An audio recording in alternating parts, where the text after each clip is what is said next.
দেখেছ তো বৌদি, কত লোক এসেছে আমাদের দোকানে। আরও লোক আসবে দেখবে।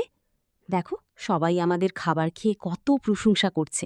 হ্যাঁ, আর কম দাম বলে সবাই পেট ভরে খাচ্ছে, আর দামও দিতে পারছে। শোনো না, আমি একটা কথা বলবো। কি কথা গো? এই যে টাকাগুলো আসছে, এগুলো তো গরিব মানুষের টাকা। আর তাছাড়া আমাদের তো ঘরে অনেক সম্পত্তি আছে। তাই এই টাকাগুলো থেকে বেশিরভাগটাই আমরা এই রান্নার কাজে আর এই মানুষগুলোর জন্য কিছু করব। সত্যি বৌদি, তোমার কোনো তুলনা হয় না। তুমি যদি না আসতে কখনো এই বাড়ির বউ হয়ে, তাহলে এই কাজ করার কথা মাথায় আসতো না।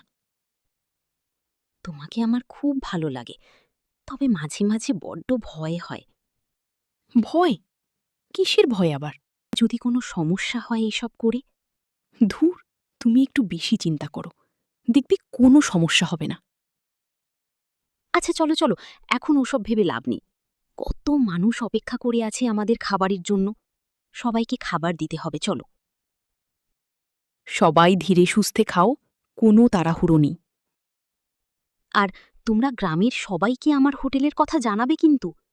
আবার এসো তোমরা। আর আপনারা কি দেখছেন? চলে আসুন আমাদের হোটেলে। আর যদি না আসতে পারেন, তাহলে আমাদের জন্য একটা লাইক আর সাবস্ক্রাইব করে দেন।